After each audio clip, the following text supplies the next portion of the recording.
ओम जय जय जय नमोस्तु नमोस्तु नमोस्तु नमो रन्ताणं नमो सिद्धाणं नमो आयर्याणं नमो वज्रायाणं नमो लोये सब्बसाणं नमः समय साराय स्वानुभूत्या चकासते चित्स्वभावाय भावाय सर्वभावान्तरच्छते वन्दे तु सर्वसिद्धे ध्रुवमचलमणोवमं गतिं पत्ते वोच्छामि समयपाहुर्यं शुद्धिर्विभर्य निस्वरूप को परम रस जामे भरो अपार वंदो परमानंदमय समय सारे अविकार।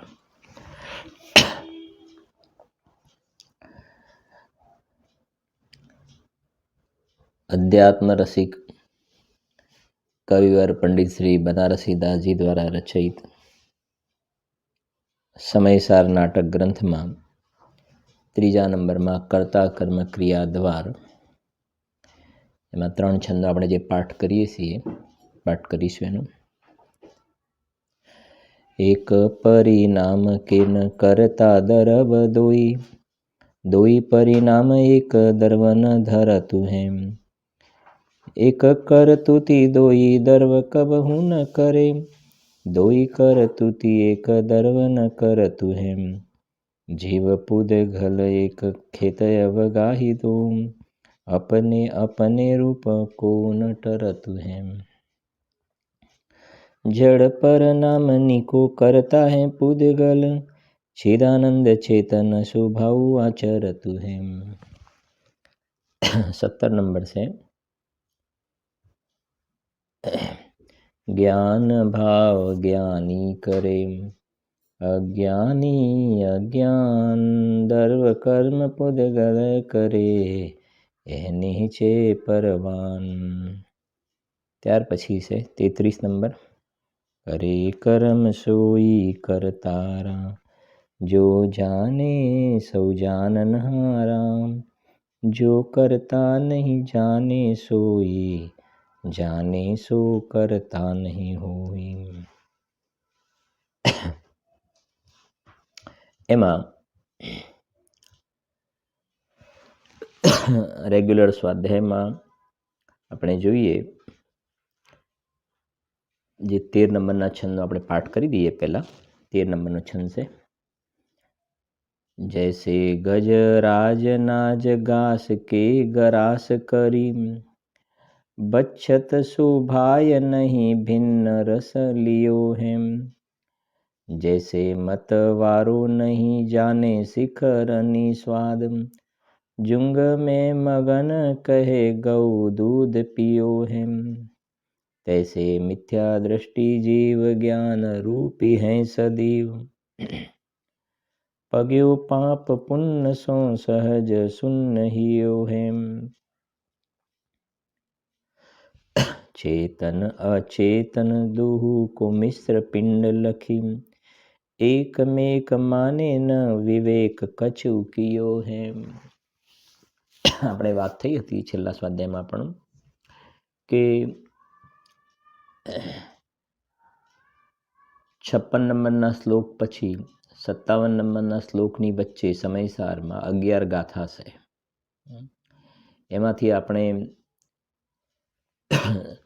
87, 88 ત્યાર પછી 89, 90, 91 5 ગાથા આપણે જોઈ। આજે આપણે 92 નંબરની ગાથા અને 93 નંબરની ગાથા 92 અને 93 ગાથાને પહેલાં સમજીશું। 92 અને 93 ગાથા એમાં એક અજ્ઞાનીની ગાથા છે અને એક જ્ઞાનીની ગાથા છે એટલે બંનેનું જોડું છે।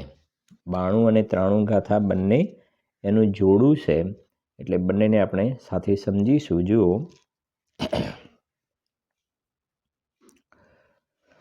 92 નંબરની ગાથા અજ્ઞાનીની પહેલા વાત કરી છે પછી 93 ગાથામાં જ્ઞાનીની વાત કરે છે। જુઓ હવે અજ્ઞાનથી જ કર્મ ઉત્પન્ન થાય છે એમ તાત્પર્ય કહે છે। શું કહે છે સમજો। પરને કરે નિજ રૂપને નિજ આત્મને પણ પર કરે અજ્ઞાનમય એ જીવ એવો કર્મનો કારક બને.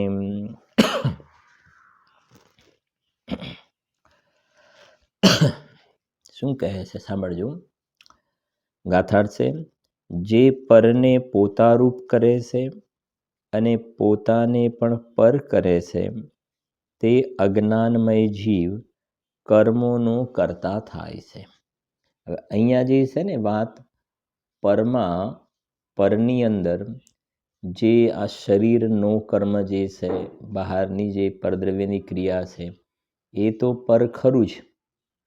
એ જે માને છે કે હું આ પરને કરું છું એ તો ખરું જ. સાથે સાથે પર્યાયમાં થવાવાળા રાગ દ્વેષ આદિ વિકારી ભાવ એ પણ અહીંયા પરના ખાતામાં જાય છે. પૂદગલના પરિણામ પણ કહ્યા ને, એને રાગાદિ વિકારી ભાવ જે ચિદ વિકાર છે એને જીવ અજીવ અધિકારમાં પણ વાત આપણે આવી. વર્ણાદિ ગુણસ્થાનાંત ભાવો જીવના વ્યવહારથી પણ કોઈ એ ભાવો નથી આત્મા તણા નિશ્ચય થકી. પરમાર્થી જીવના ભાવ નથી, એ પૂદગલના ભાવ છે. એટલે પર્યાયમાં થવાવાળો રાગ દ્વેષનો વિકારી ભાવ એ પણ પરના ખાતામાં. શરીર તો પરમાં ખરું, શરીર આ જે છે નો કર્મ એ તો પરમાં ખરું. પછી અંદરમાં દ્રવ્ય કર્મ જે કારમાણ શરીર છે એ પણ પરમાં જશે. અને એનાથી અંદરમાં જઈએ તો રાગ દ્વેષના વિકારી ભાવ જે ભાવ કર્મ આપણે કહીએ છીએ, ભાવ કર્મ પણ પરમાં જશે. એટલે બીજા શબ્દોમાં કહીએ તો દ્રવ્ય કર્મ, ભાવ કર્મ અને નો કર્મ બધું પરમાં જાય છે. અને આ અહીંયા કે જે પરને નિજરૂપ કરે છે, પરને નિજરૂપ કરે છે એટલે પોતાને દ્રવ્ય કર્મરૂપ, ભાવ કર્મરૂપ, નો કર્મરૂપ માને છે. પરને કરે નિજરૂપ, નિજ આત્મને પણ પર કરે. એને પોતારૂપ કરે છે અને પોતાને પરરૂપ કરે છે. આવા પ્રકારની પરિણતિ અજ્ઞાની જીવની જોવામાં આવે છે.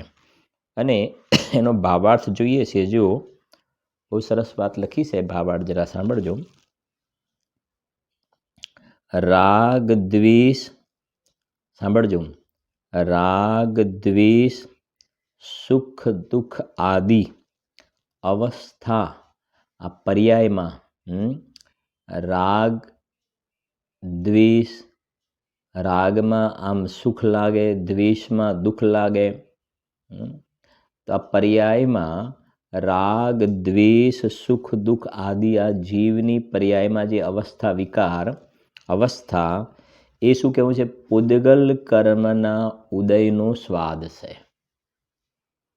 જીવનો સ્વાદ નથી, આ પૂદગલ કર્મના ઉદયનો સ્વાદ છે. ખ્યાલ આવે છે કે નહીં? જીવનો સ્વાદ તો જ્ઞાન અને આનંદ રૂપ હોય. આ પર્યાયમાં રાગ દ્વેષ સુખ દુઃખ થાય છે એ કેવું છે? પૂદગલ કર્મના ઉદયનો સ્વાદ છે. એમાં જોડાયો ને એટલે એનો સ્વાદ છે. સમજાય છે ને? જેમ કોઈને ડેન્ગ્યુ થાય, ચિકનગુનિયા થાય, જે કોઈ મચ્છર એમાં નિમિત્ત બને છે ને, એ ડેન્ગ્યુ થયું તો ડેન્ગ્યુનો હવે એ કહે છે કે આ ડાયગ્નોસિસમાં આવ્યું કે ભાઈ આ ડેન્ગ્યુ છે કે ચિકનગુનિયા છે. તો એ કહે છે કેમ થયું?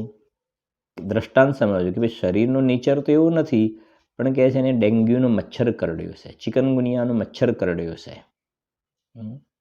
તો એનું એ શું બતાવ્યું કે ડેન્ગ્યુનું કારણ પેલું છે. થયું, સમજો, થયું શરીરની અવસ્થામાં ડેન્ગ્યુ શરીરની અવસ્થામાં થયું, પણ એ કહ્યું શું કારણ? કે એનું કારણ મચ્છર છે. એમ જીવની પર્યાયમાં રાગ દ્વેષ સુખ દુઃખ થયા, પણ એ કહે છે પૂદગલ કર્મના ઉદયનો સ્વાદ છે. જેમ પેલો ડેન્ગ્યુનો મચ્છર કરડ્યું ને, એમ આ પૂદગલ કર્મ એને કરડ્યું, માને પૂદગલ કર્મના ઉદયમાં જોડાયો. પોતે અજ્ઞાનને કારણે પૂદગલ કર્મના ઉદયમાં જોડાયો. વાત સમજાય છે ને? તો એની અંદર જોડાયો તો પર્યાયમાં રાગ દ્વેષ સુખ દુઃખની જે અવસ્થા થઈ, અહીંયા કહે છે પુદ્ગલ કર્મના ઉદયનો સ્વાદ છે, જીવનો સ્વાદ નથી. જીવનો સ્વાદ તો જ્ઞાન અને આનંદ છે. સાંભળજો, રાગ દ્વેષ સુખ દુઃખ આદિ અવસ્થા પુદ્ગલ કર્મના ઉદયનો સ્વાદ છે. તેથી તે, હવે શું કહે સાંભળજો, તેથી તે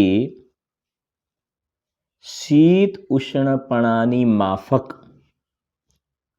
શીત ઉષ્ણપણાની માફક પુદ્ગલ કર્મથી અભિન્ન છે અને આત્માથી અત્યંત ભિન્ન છે. કેવી વાત લખી છે, જરા સાંભળજો, બહુ સરસ વાત છે. સમજો જરા આખી વાતને. આ શરીરમાં શીત ઉષ્ણ લખ્યું છે ને, શીત ઉષ્ણપણાની માફક, શીત ઉષ્ણપણાની માફક રાગ દ્વેષ સુખ દુઃખ પણ એ કહે છે પુદ્ગલથી અભિન્ન છે અને આત્માથી અત્યંત ભિન્ન છે. શબ્દ પડ્યો છે ને, સમજો. હવે આ શરીર શીત ઉષ્ણ આપણે આમાં ઘટિત કરીએ. હવે શરીરમાં નો કર્મ, શરીરમાં ઠંડીનો તાવ આવ્યો, બરાબર છે ને, શરીર ઠંડુ થયું. ગરમીનો તો શરીર ગરમ થઈ ગયું, બરાબર છે ને. તો આ શરીરનું ગરમપણું, શરીરનું ઠંડાપણું, તો આ તો આપણને ખબર છે પ્યોર પુદ્ગલ છે, પ્યોર પુદ્ગલ છે આ તો. બરાબર છે કે નહીં? બહારમાં ઠંડુ ગરમ વાતાવરણ હોય, બહારમાં ઠંડુ ગરમ વાતાવરણ, શરીરની ઠંડાપણાની ગરમપણાની અવસ્થા. તો શરીરના ઠંડાપણાની ગરમપણાની અવસ્થા કોનાથી અભિન્ન છે ને કોનાથી ભિન્ન છે? તો શરીરના ઠંડાપણા અને ગરમપણાની અવસ્થા પુદ્ગલ કર્મથી અભિન્ન છે. અભિન્ન કહેતા પુદ્ગલથી જુદું નથી. આ અભિન્ન કહેતા પુદ્ગલથી આ અવસ્થા જુદી નથી હોતી ઠંડા ગરમની. પુદ્ગલ કર્મથી અભિન્ન છે એટલે પુદ્ગલથી જુદી નથી. પુદ્ગલ કર્મથી અભિન્ન છે અને આત્માથી અત્યંત ભિન્ન છે. બીજું સમજ્યું ને, આત્માથી અત્યંત ભિન્ન છે.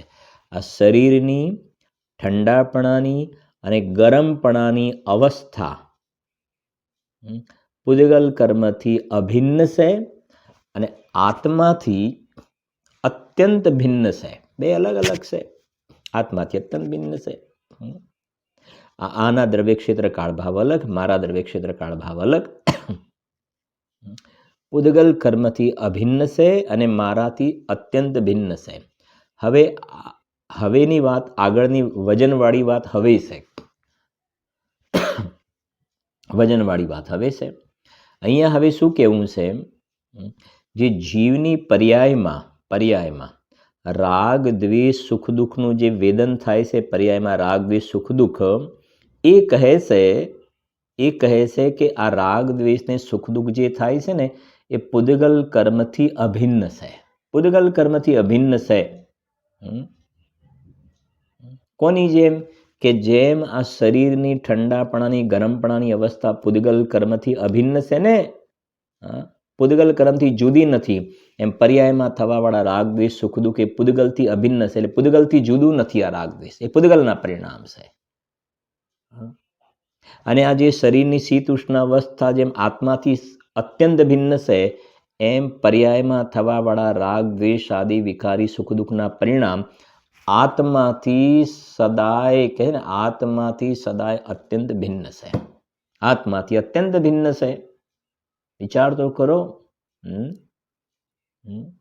આપણે હંમેશા કહીએ છીએ કે અહીંયા જીવને અંદર લઈ જવો છે, છેક અંદર લઈ જવો છે. અંદરમાં ધર્મની પ્રાપ્તિ કરાવી છે એટલે એને સમજાવવામાં આવે છે.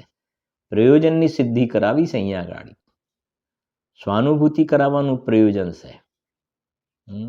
આ અજ્ઞાની પર્યાયમાં થવાવાળા શુભ ને અશુભ ભાવ એની અંદર અનાદિથી એકાકાર થઈ રહ્યો છે ને, એ રૂપ પોતાને માને છે. ત્યાંથી હટાવીને જીવને અંદરમાં લઈ જવો છે. રાગ દ્વેષ વગરનો અંદરમાં પોતાનો વિતરાગી સ્વભાવ જે છે, અનાદિ અનંત શુદ્ધ બુદ્ધ પવિત્ર તત્વ છે, જીવને ત્યાં લઈ જવો છે. આ રાગ દ્વેષના ઉકરડામાં એકાકાર કરીને સૂતો છે ને અજ્ઞાની, 138 કલશમાં આવશે. રાગ દ્વેષની ગંદગીમાં એકાકાર થઈને પડેલો છે. કહી દીધું કે આ તો પૂદગલના પરિણામ છે. તું ખોટી જગ્યાએ પૂદગલના પરિણામ છે. આ પૂદગલથી અત્યંત સમજો, પૂદગલથી અભિન્ન છે રાગ દ્વેષના પરિણામ, સુખ દુઃખના પરિણામ, એ હર્ષના પરિણામ થયા. કોઈનો મરણનો પ્રસંગ બને તો અંદરમાં શોકના પ્રસંગ થયા. બહારમાં પાપ કર્મનો ઉદય આવે તો અહીંયા દુઃખરૂપ પરિણામ થયા. બહારમાં ક્યાંક પુણ્યનો ઉદય આવે તો અંદરમાં સુખના પરિણામ, ઇન્દ્રિય સુખ, કોઈના પ્રત્યે રાગના પરિણામ, કોઈના પ્રત્યે દ્વેષના પરિણામ. તો આ બધા જે રાગ દ્વેષ સુખ દુઃખની અંદરમાં ભાવ જે થાય છે, ભાવ એ કહે છે આત્માના ભાવ નથી, આત્માના ભાવ નથી. એ પૂદગલના ભાવ છે. કે કોની જેમ કે આ શરીર છે ને, અહીંયા એક કેટેગરીમાં મૂકી દીધું છે. જેમાં શરીરની અવસ્થા ઠંડા ગરમપણાની એ પૂદગલથી અભિન્ન છે, એમાં રાગ દ્વેષ પણ પૂદગલથી અભિન્ન છે. અને આત્માથી સ્પષ્ટ લખ્યું છે અત્યંત ભિન્ન છે. જો વાંચું છું લાઈન સાંભળજો. રાગ દ્વેષ સુખ દુઃખ આદિ અવસ્થા પૂદગલ કર્મના ઉદયનો સ્વાદ છે. તેથી તે શીત ઉષ્ણપણાની માફક એની જેમ પૂદગલ કર્મથી અભિન્ન છે. કોણ? શીત, આ શરીરની શીત ઉષ્ણ અવસ્થા એ તો છે જ, પણ પર્યાયમાં થવાવાળા રાગ દ્વેષ પણ આ ઠંડા ગરમની જેમ એ પણ પૂદગલથી અભિન્ન છે અને આત્માથી અત્યંત ભિન્ન છે. અને અંદરમાં આત્મ તત્વ જે છે અલગ છે ભાઈ, અલગ છે. ત્યાં અંદરમાં લઈ જવું છે જીવને, પ્રયોજન એ છે. હવે સાંભળજો. અજ્ઞાનને લીધે, હવે ચોખવટ છે, અજ્ઞાનીની ગાથા છે ને, એને રાગ અપવિત્ર છે, ભગવાન આત્મા પરમ પવિત્ર છે, એનું ભેદ જ્ઞાન નથી. અજ્ઞાનને લીધે આત્માને તેનું ભેદ જ્ઞાન નહીં હોવાથી આ રાગ જે છે એ તો દુઃખદાયક આશ્રવ તત્વ છે. અને મારું તો અંદરમાં પરમ પવિત્ર શુદ્ધ બુદ્ધ ચૈતન્ય ઘન, બેમાં બંનેની નાત જાત અલગ છે, બંનેનું સ્વરૂપ અલગ છે. હવે અજ્ઞાની જીવને આવા પ્રકારના આશ્રવ અને આત્મા વચ્ચેના ભેદ જ્ઞાનનું સ્વરૂપનો ખ્યાલ નથી. અજીવ અને અંદરમાં પરમાર્થ જીવ વચ્ચેનું ભેદ જ્ઞાન નથી. આ અજીવ અને અંદરમાં પરમાર્થ જીવ જે છે, શુદ્ધ નયનો વિષયભૂત ભગવાન આત્મા, એ બંને વચ્ચે જુદાઈ છે,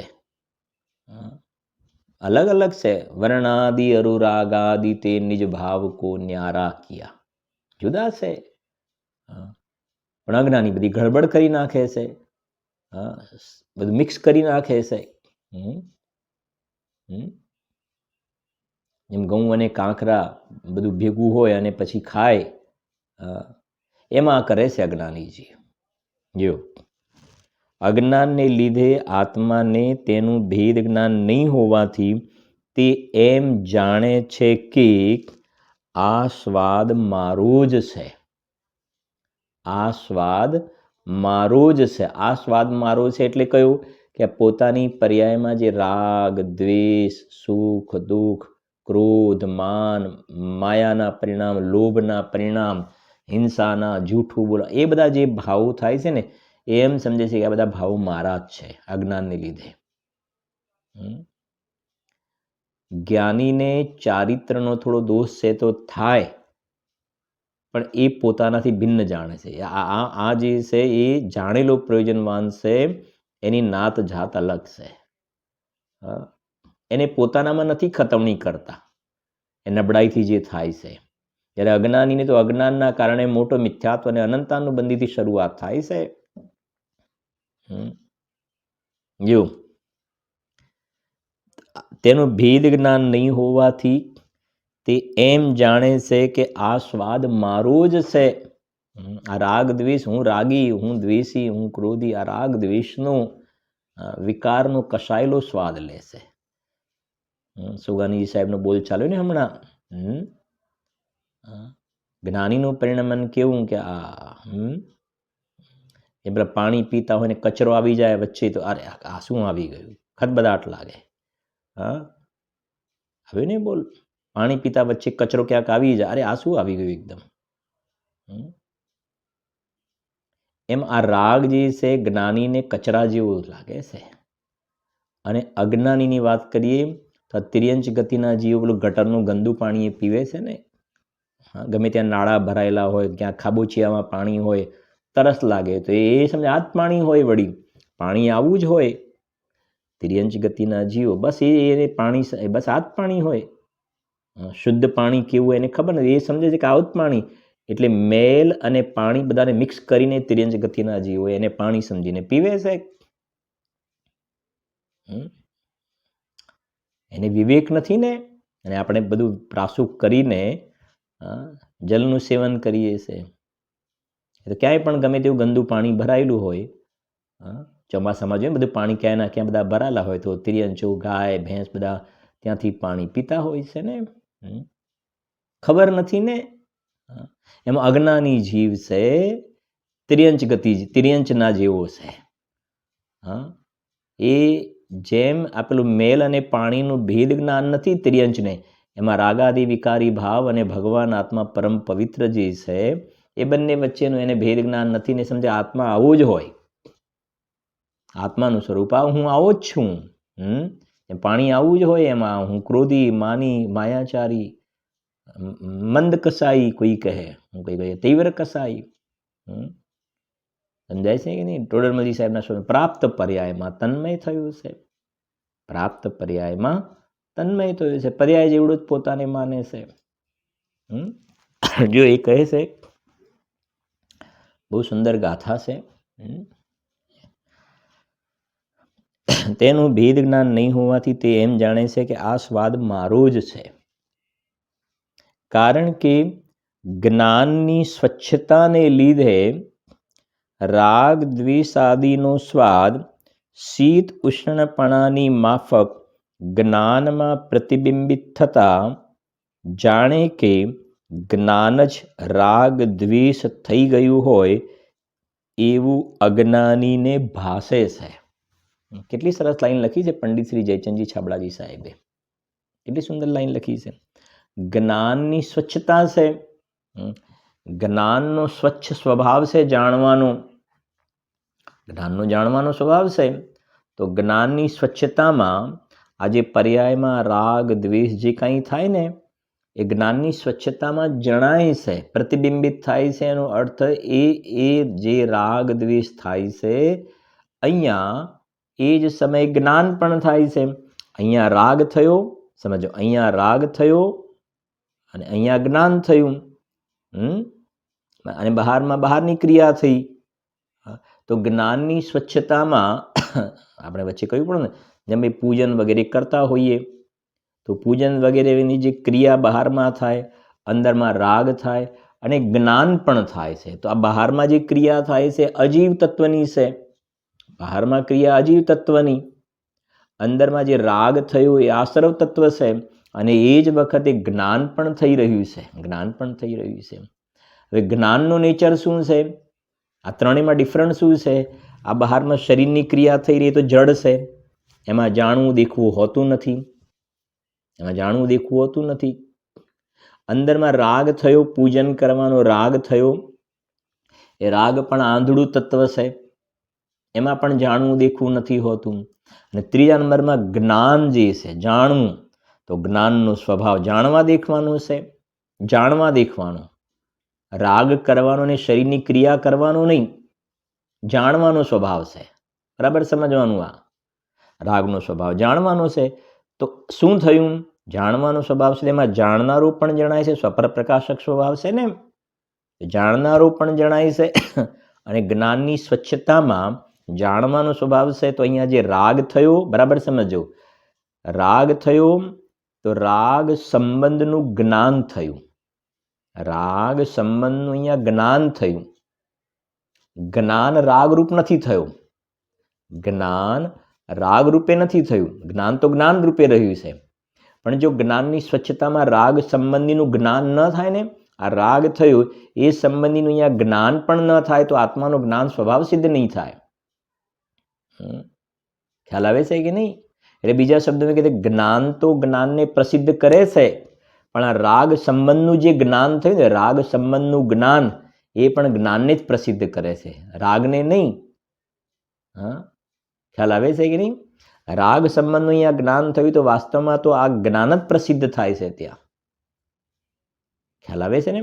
તો સમજજો કે અહીંયા જાણવાનો સ્વભાવ છે તો રાગ થયો, રાગ થયો તો અહીંયા એ સંબંધનું જ્ઞાન થયું. જ્ઞાન રાગ નથી થયું. જ્ઞાનમાં રાગ નથી પેઠો અને રાગમાં જ્ઞાન નથી પેઠું. અજ્ઞાનીને પણ અજ્ઞાનીને જે જ્ઞાન છે રાગમાં નથી પેઠું અને રાગ જ્ઞાનમાં નથી પેઠો. જ્ઞાન જ્ઞાનમાં રહ્યું છે, રાગ રાગમાં રહ્યું છે. પણ અજ્ઞાનીને આ જ્ઞાન અને રાગ બે જુદા છે એવું એને ભેદ જ્ઞાન નથી. છે આમ પણ ભેદ જ્ઞાન નથી એટલે ગડબડ કરે છે. ભેદ જ્ઞાન નથી એટલે ગડબડ કરે છે. જ્ઞાનમાં આ રાગ જાણવામાં આવ્યો તો એ કહે છે કે હું રાગી છું, રાગનો સ્વાદ લીધો. એને ક્રોધ જાણવામાં આવ્યો તો હું ક્રોધી છું, તો ક્રોધનો સ્વાદ લીધો. જ્ઞાનનો સ્વાદ નીકળી ગયો. સમજાય છે કે નહીં? એને જ્ઞાનનો સ્વાદ ન લીધો, બીજા શબ્દોમાં કહીએ જ્ઞેય મિશ્રિત જ્ઞાનનો સ્વાદ, રાગ મિશ્રિત જ્ઞાનનો સ્વાદ લીધો. જેમ કે પેલા તિર્યંચ ગતિના જીવો બધું ગંદુ પાણી પીવે ને એમ મિક્સર કરી નાખ્યું. આ જ્ઞાન પાણી જેવું શુદ્ધ છે અને રાગ દ્વેષ બધું મેલ છે. તો જેમ પેલું પાણી શુદ્ધ અને મેલ તિર્યંચો મિક્સ કરીને પીવે છે. મિક્સ કરીને શું મિક્સ એમ જ જાણે છે. એમ અજ્ઞાની મિક્સ માને એમ જ સમજે છે કે હું આવો જ છું, હું ક્રોધિત છું, હું માની છું. ખ્યાલ આવે છે કે નહીં? કેટલી સરસ વાતો લખી છે. એક વાત કરીએ આપણે, બરાબર સમજ. હવે બીજી બહારની વાત, શરીરની જે ક્રિયા થઈ રહી છે, શરીરની ક્રિયા. તો શરીરની જે ક્રિયા થઈ રહી છે ને એ પણ કહે છે જ્ઞાનનો સ્વભાવ જાણવાનો છે. તો હાથ આ પ્રમાણે થયો. તો એ પણ શું થયું કે જ્ઞાનના જાણવાનો સ્વભાવ છે. તો જે ક્રિયા થઈ એ સંબંધનું અહીંયા જ્ઞાન થયું. એ સંબંધનું અહીંયા જ્ઞાન થયું. આમાં જ્ઞાનમાં કોઈ શરીર પેઠું નથી, શરીરની ક્રિયા નથી થઈ અને શરીરની ક્રિયામાં જ્ઞાન નથી. શરીર શરીરમાં છે, જળ જળમાં છે, જ્ઞાન જ્ઞાનમાં છે, જ્ઞાનમાં શરીર નથી, શરીરમાં જ્ઞાન નથી. એવી રીતે અંદરમાં આવો, રાગમાં જ્ઞાન નથી, જ્ઞાનમાં રાગ નથી, જ્ઞાનમાં જ્ઞાન છે, રાગમાં રાગ છે. તો જ્ઞાનમાં શું થયું? રાગ સંબંધનું જ્ઞાન, શરીરની ક્રિયા સંબંધનું જ્ઞાન, એ જ્ઞાન થયું. હવે અજ્ઞાનીને ભેદ જ્ઞાન નહીં હોવાના કારણે એમ સમજે છે કે હું રાગી છું અને શરીરની ક્રિયા થાય તો મેં ક્રિયા કરી. એ બધી ક્રિયાનો કરવા વાળો હું છું. એ પ્રમાણે પુદ્ગલ કર્મના ઉદયનો સ્વાદ લે છે. આત્માના અતિન્દ્રિય આનંદનો સ્વાદ અજ્ઞાની જીવ નથી લેતો. દ્રષ્ટાંત આપણે આપીએ છીએ ને એના માટે ક્યારેક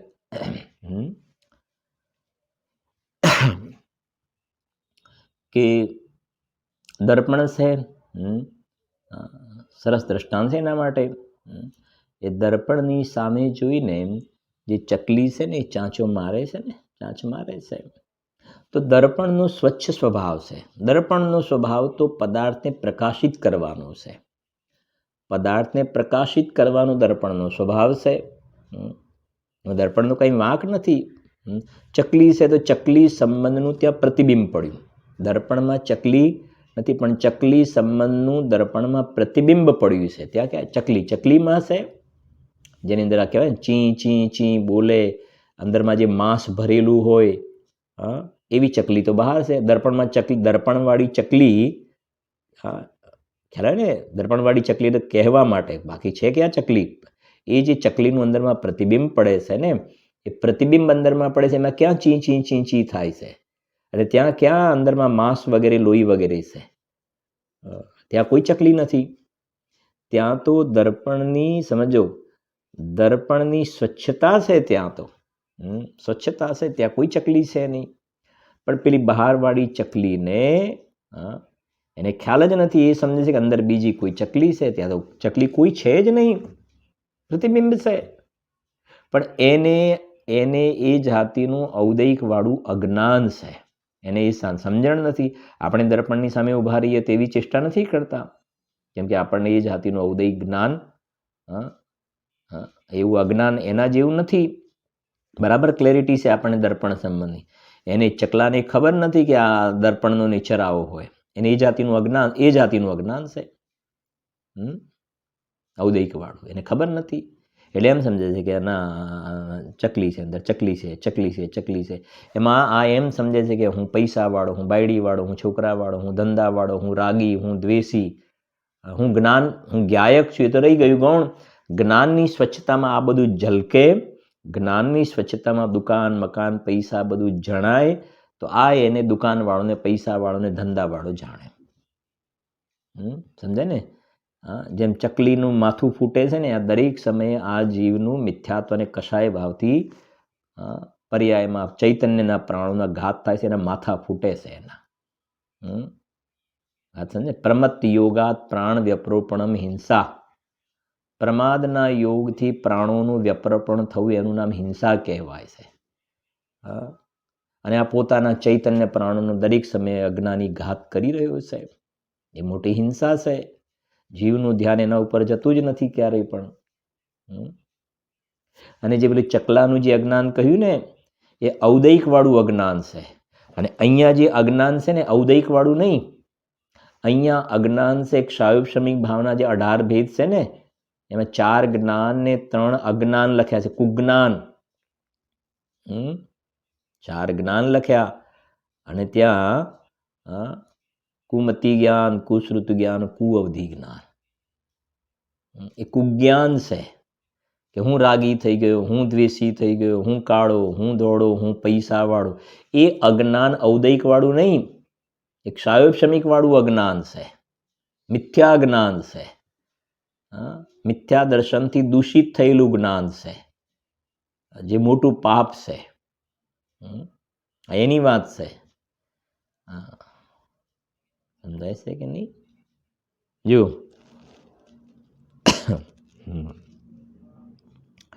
કારણ કે જ્ઞાનની સ્વચ્છતાને લીધે રાગ દ્વેષાદિનો સ્વાદ શીત ઉષ્ણપણાની માફક જ્ઞાનમાં પ્રતિબિંબિત થતાં જાણે કે જ્ઞાન જ રાગ દ્વેષ થઈ ગયું હોય એવું અજ્ઞાનીને ભાસે છે. એક બીજી પણ વાત ખ્યાલ આવી, ચકલાની વાત કરીને, એ ચકલાના જીવને કદાચ સમ્યક દર્શન હોય, સમજો, સમ્યક દ્રષ્ટિ હોય, અને એને આ દર્પણ સંબંધનું જ્ઞાન ન હોય, ત્યારે દર્પણ કહેવાય, ઔદૈકવાળું અજ્ઞાન હોય. બરાબર સમજો. તેની ચેષ્ટા આવી જોવામાં ભલે આવે, ચારિત્રના દોષ કહેવાશે. ચારિત્રનો દોષ કહેવાય, શ્રદ્ધાનો દોષ નહીં કહેવાય. અંદરમાં પોતાને રાગથી ભિન્ન જાણે છે, અનુભવે છે. બહારમાં આવું ઔદૈકવાળું અજ્ઞાન છે. સમજજો, ક્ષાયોપશમિકવાળું અજ્ઞાન નથી જે મોટો દોષ છે. જ્યારે તું રોજ દર્પણની સામે ઊભો રહે છે 2 વાર 3 વાર, તને દર્પણ સંબંધનું પ્રોપર જ્ઞાન છે, એ ઔદૈકવાળું અજ્ઞાન નથી. દર્પણનું જ્ઞાન છે પણ આત્માનું જ્ઞાન નથી તને. દર્પણનું જ્ઞાન છે પણ આત્માનું જ્ઞાન નથી. દર્પણનું જ્ઞાન છે એટલે ઔદૈકવાળું અજ્ઞાન નથી, પણ તને આત્માનું જ્ઞાન નથી ને, એટલે ક્ષાયોપશમિકવાળું અજ્ઞાન છે, કુજ્ઞાન છે.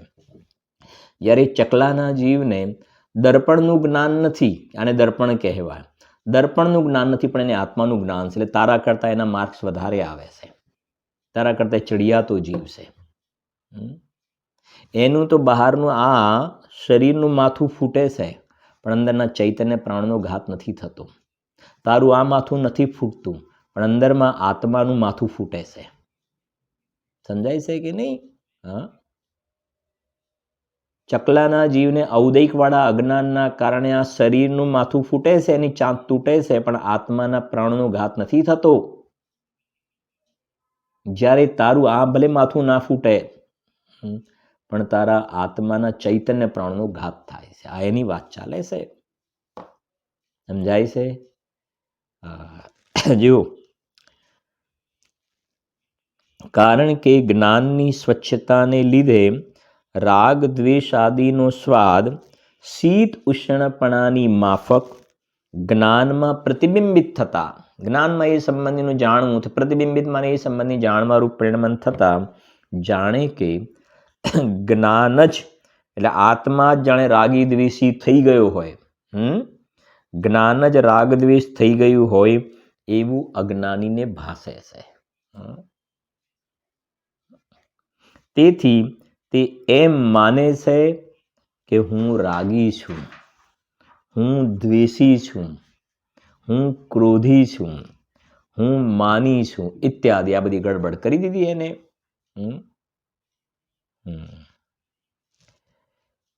આ રીતે અજ્ઞાની જીવ રાગ દ્વેષ આદિનો કરતા થાય છે. અજ્ઞાની મિથ્યા દ્રષ્ટિ જીવ આ પ્રમાણે માન્યતામાં રાગ દ્વેષનો કરતા થાય છે કે હું રાગ દ્વેષનો કરતા. રાગ દ્વેષનું પરિણમન છે, આશ્રવ તત્વ છે, તારું કામ તો જાણવાનું છે, પણ ભેદ જ્ઞાન નહીં હોવાના કારણે માન્યતામાં રાગ દ્વેષનો કરતા થઈ ગયો. ત્યાં આગળ પરભાવનો કરતા તો કદી પણ નથી થતો. આગળ આપણે ભણ્યા પરદ્રવ્યની ક્રિયાનો કરતા તો જ્ઞાની અજ્ઞાની કોઈ પણ પ્રશ્ન નથી, પણ અજ્ઞાની અજ્ઞાન ભાવે રાગ દ્વેષનો કરતા થાય છે. હવે આગળ કહે છે, સાંભળજો.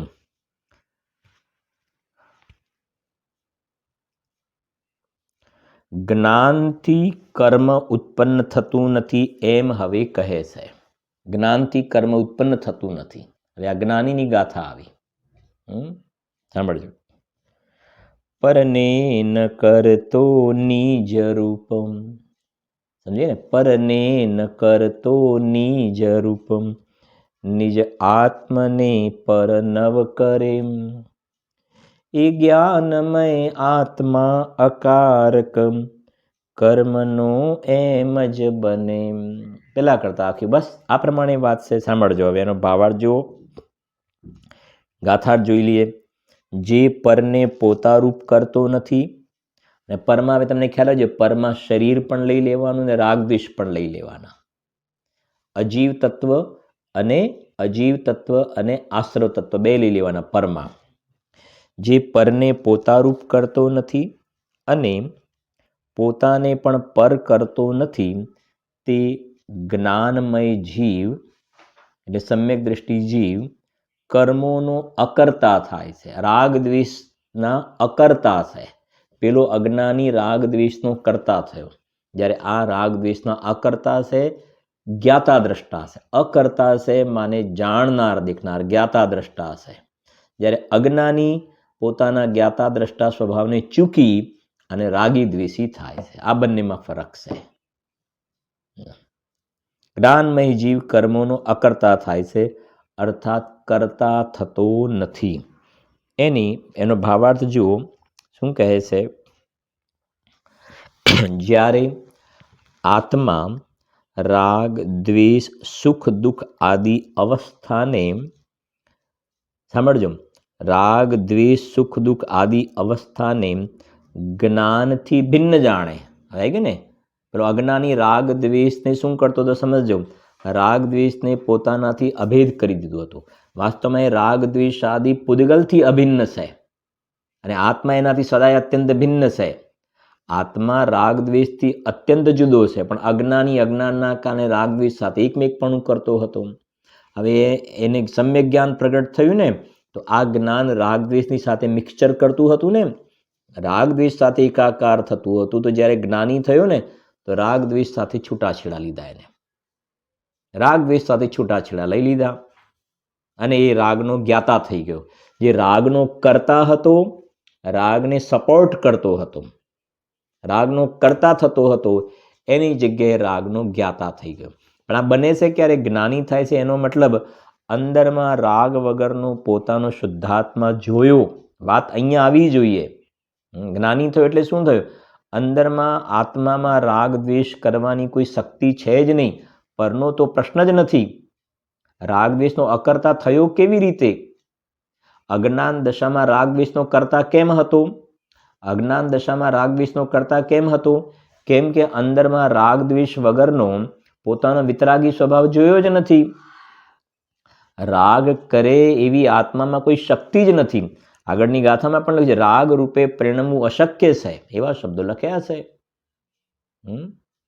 આ સમજાય છે કે નહીં? આત્મામાં રાગ કરે, અનંત શક્તિઓ છે આત્મામાં, અનંત. રાગ દ્વેષ કરે, આ દુઃખને કરે, ઇન્દ્રિય સુખને કરે, એવી આત્મામાં કોઈ શક્તિ છે જ નહીં. નથી આત્મામાં શક્તિ. પણ આવા શક્તિવાન આત્માને જે જોતો નથી ને, એ પર્યાયમાં રાગ દ્વેષ સાથે એકાકાર કરી નાખે છે અજ્ઞાનના કારણે. અને જ્યાં અંદરમાં આવે આ ગાથા, જ્યાં અંદરમાં પરમ પવિત્ર એવો ભગવાન આત્મા જે કહે ને કે રાગ કરવાની કોઈ શક્તિ જ નથી, એવા આત્મામાં અહમપણું થયું કે અરે હું તો ભગવાન આત્મા છું. પેલામાં હું ક્રોધી માનતો હતો, હવે હું તો ભગવાન આત્મા છું, હું તો શુદ્ધાત્મા છું, હું તો પવિત્ર તત્વ છું. આવી જ્યારે અંદરમાં શ્રદ્ધા જ્ઞાનમાં સ્વીકાર થયો ને, તો પછી આ થોડોક રાગ બચેલો હોય, બચ્યો છે થોડો રાગ ચારિત્રના દોષના કારણે, પણ એ રાગના કરતા નહીં. કેમ કે રાગ આત્મામાં રાગ કરે એવી શક્તિ નથી. બેઝિકલી વાત ત્યાં થઈ ગઈ ને, જેમાં અહમપણું કર્યું છે એ ભગવાન આત્મામાં રાગ કરવાની કોઈ શક્તિ છે નહીં. એમનું અહમપણું તો આ બાજુ થયું છે.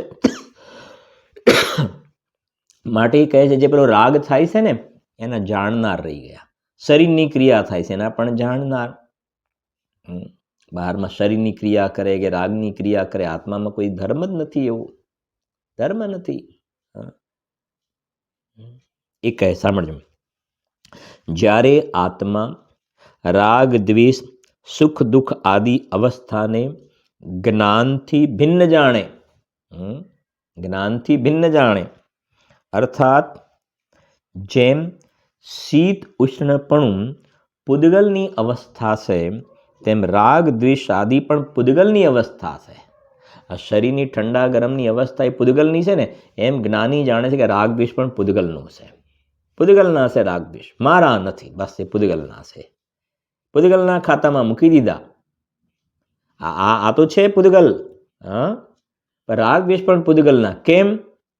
કેમ કે પૂદગલના લક્ષ્ય થયા છે, મારા લક્ષ્ય નથી થયા. જેના લક્ષ્ય થયા છે એ એનો સ્વામી. 73 ગાથામાં આવી ગયું ને, પૂદગલ દ્રવ્ય જેનું સ્વામી છે એવું ક્રોધાદિ ભાવ. જેના લક્ષ્ય થયા હોય એનો માલિક, હું એનો માલિક નથી. એટલા માટે કહ્યું ને, ડેન્ગ્યુ કેમ થયું? કે મચ્છર કરડ્યો, તો એ મચ્છરના કારણે ડેન્ગ્યુ થયું. એમ પર્યાયમાં રાગ દ્વેષ કેમ થયા? પર્યાયમાં મોહ રાગ દ્વેષનો ડેન્ગ્યુ કેમ થયું? આત્માના કારણે, આત્માના આશ્રય. કે ના, ભગવાન આત્માના કારણે પર્યાયમાં રાગ દ્વેષનો ડેન્ગ્યુ નથી થયો. પર્યાયમાં મોહ રાગ દ્વેષનો જે ડેન્ગ્યુ થયો એ કહે છે એ પૂદગલ કર્મમાં જોડાવાથી થયું. એ કર્મમાં જોડાવાથી થયું ને, માટે એનું કારણ એ, હું નહીં. બરાબર છે કે નહીં? એટલે જ્ઞાની જાણે છે કે જેમ આ બહારની શીત ઉષ્ણ અવસ્થા પૂદગલ કર્મથી અભિન્ન છે, એમ રાગ દ્વેષના પરિણામ પણ પૂદગલ કર્મથી અભિન્ન છે ને મારાથી સદાય અત્યંત ભિન્ન છે. એ જ્ઞાનીનું પરિણમન છે. એ કહેજો, તેમ રાગ દ્વેષ આદિ જેમ શીત ઉષ્ણપણું પૂદગલની અવસ્થા છે, તેમ રાગ દ્વેષ આદિ પણ પૂદગલની અવસ્થા છે. એવું ભેદ જ્ઞાન થાય ત્યારે પોતાને જ્ઞાતા જાણે. આ પ્રમાણે કથન કર્યું, ભેદ જ્ઞાન થાય ત્યારે પોતાને જ્ઞાતા જાણે. ખરું તો એ છે કે અંદરમાં જ્યારે પોતાના શરણમાં જાય એટલે ભેદ જ્ઞાન થઈ ગયું એટલે જ્ઞાતા થઈ જાય. આવું ભેદ જ્ઞાન થાય ત્યારે પોતાને જ્ઞાતા જાણે. પછી પ્રશ્ન થાય ને કે ભેદ જ્ઞાન કેવી રીતે કરવાનું? આવું ભેદ જ્ઞાન કેવી રીતે થાય? ભેદ જ્ઞાન થાય ત્યારે પોતાને જ્ઞાતા જાણે, તો આવું ભેદ જ્ઞાન કરવાનું કેવી રીતે? કે અંદરમાં પોતાનો હજી જ્ઞાયક ભાવ બિરાજમાન છે, નિજ કારણ પરમાત્મા, એની ઉપાસના કરવાથી ભેદ જ્ઞાન થાય છે. ત્યારે પોતાને જ્ઞાતા જાણે અને રાગાદિ રૂપ પૂદગલને જાણે. રાગને પૂદગલ જાણે છે.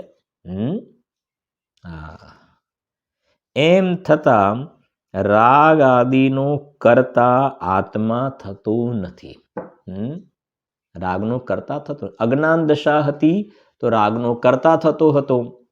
અજ્ઞાન દશામાં રાગનો કર્તા અને રાગ મારું કર્મ એવી કર્તા કર્મ અને કર્તા કર્મના કારણે નવા કર્મનો બંધ થતો હતો. જે આપણે કર્તા કર્મની શરૂઆતની ગાથાથી જોઈ રહ્યા છે, 69 ગાથાથી. અજ્ઞાનના કારણે કર્તા કર્મની પ્રવૃત્તિ, ભલે ને, અજ્ઞાનના કારણે કર્તા કર્મની પ્રવૃત્તિ અને કર્તા કર્મથી બંધ નવા કર્મનો. કર્તા કર્મ, હું કર્તા ને રાગાદી મારું કર્મ. અજ્ઞાનના કારણે આ કર્તા કર્મની પ્રવૃત્તિ ને નવા કર્મનો બંધ. અને જ્યારે જ્ઞાની થયો તો આ કર્તા કર્મની પ્રવૃત્તિ નીકળી ગઈ. હું કર્તા ને રાગાદી મારું કર્મ, ખોટી વાત. નવા કર્મનો બંધ પણ થતો નથી. બસ એ જ વાત ચાલી રહી છે. એમ થતા રાગાદીનો કરતા આત્મા થતો નથી, જ્ઞાતા જ રહે છે. સર્વે આત્માર્થી જીવ આ પ્રમાણે અજ્ઞાન ટાળીને પોતાની પર્યાયમાં સમ્યક જ્ઞાન પ્રગટ કરે એવી મંગલ કામના સાથે અત્યારની વાત પૂર્ણ કરીએ છીએ.